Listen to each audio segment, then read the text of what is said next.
My job, a lot of people said, oh, he's so excited for a job. So I need to just set the record straight here. Firstly, I don't take a salary. I donate it right back. I'm the only minister that had to take a demotion in car because I went from a Bentley to a BMW. I do this for the love of the country.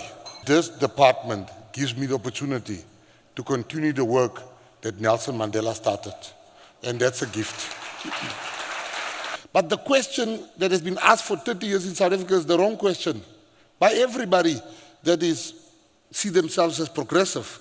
They ask this question: why is there no black players in the cricket team? Why is there no black players in the Springbok team? Everybody seems to be on that question. Yeah. And that's the incorrect question.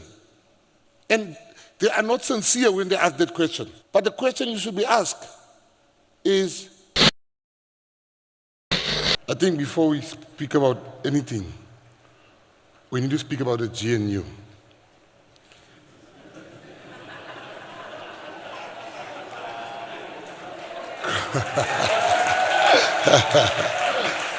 Because you must understand, the GNU has reimagined what government is. Yes. And will be.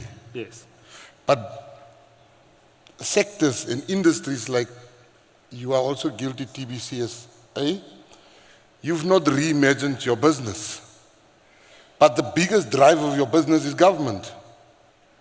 And government is reimagined, but TBCSA is not reimagined. It's a misalignment. Somebody's going to fail, and it's not the GNU. What do I mean with that? I mean, you know, if you told me 6 months ago, I will tweet that Leon Schreiber of the DA and John Steenhuisen is doing a good job, I will know that you are on drugs. And look at you now. If you told me 3 months ago, 4 months ago, I would sing Re rata kaofela Ramaphosa. That is the possibility of this country.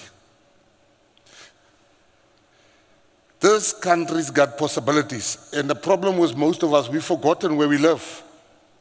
We live in the greatest country in the whole world. And you have to believe that in order to execute on your mandate. We've got the best weather, but we've got something no other country has.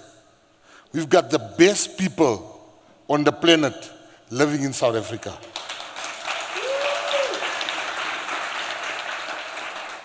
So I've taken my job. A lot of people said, oh, he's so excited for a job.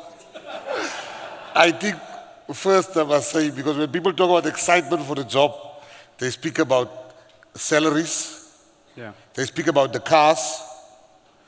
So I need to just set the record straight here. Firstly, I don't take a salary. I donate it right back. Secondly,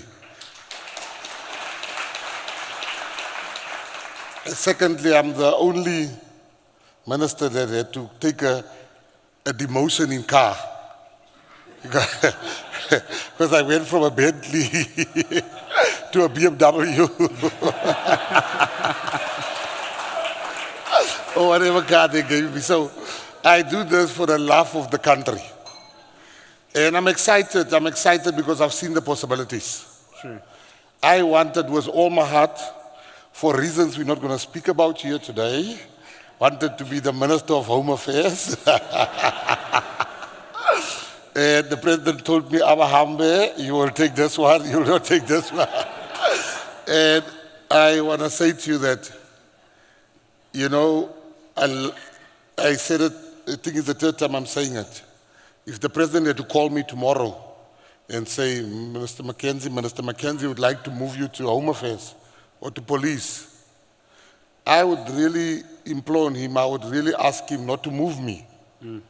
Because I believe there's two things. I love sport with all my heart. But I've realized that The most important thing in this country is social cohesion. We need to become a socially cohesive country. And this department gives me the opportunity to continue the work that Nelson Mandela started. And that's a gift. Looking at South Africa, there's countries that's like 10 million, 12 million population countries, and they took the same amount of athletes that we took to the Olympics. And people say, you see, I had one official saying to me, Minister, we got more people than this country.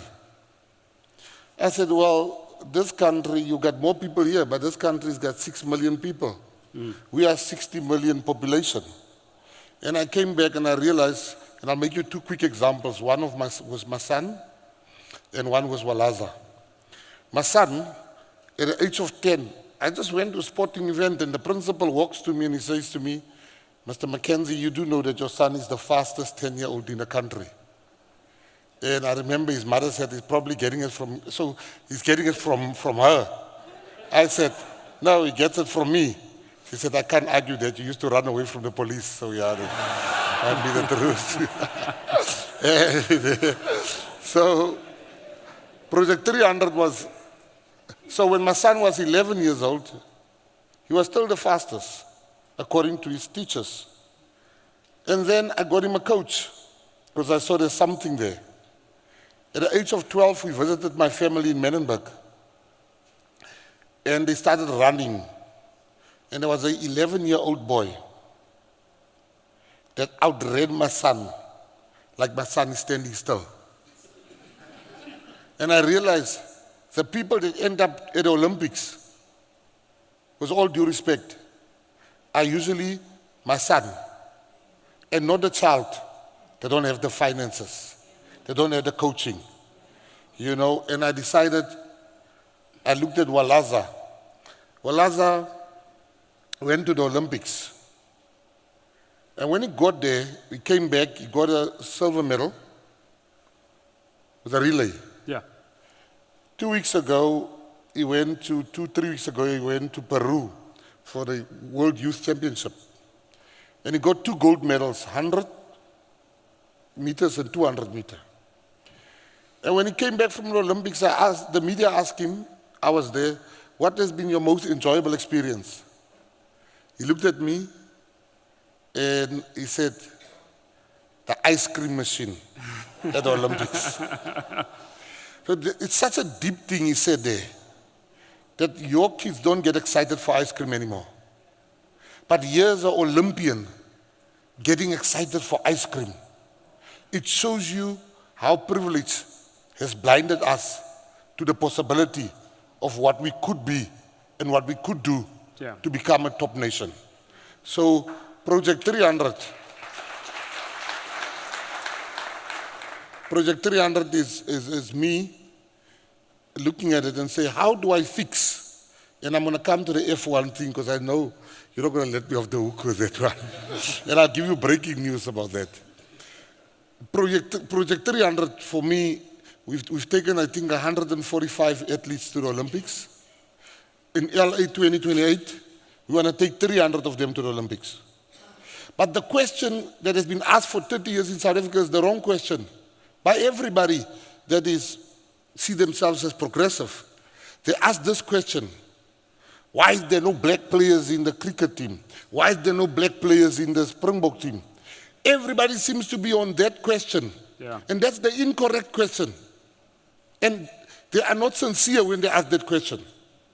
Let me tell you why you're not sincere when you say, why is there no black people? Because I tell you honestly, people want to be politically correct. I don't want a team that's not the best team at that moment. And we must say it.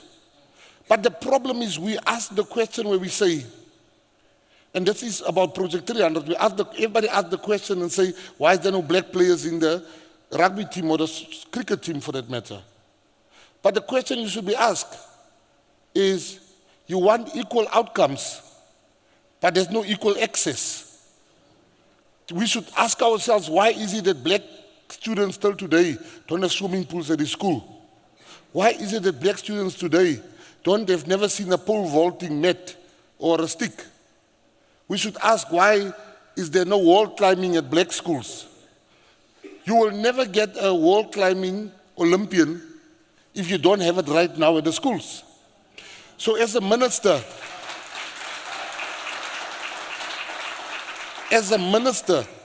that is my first aim. Instead of worrying about the outcomes, I want to worry about access. True. I want to make sure our kids compete at the right level. We don't want financial apartheid in sport. Because you look at people that get an opportunity. There's, opportunity is everything.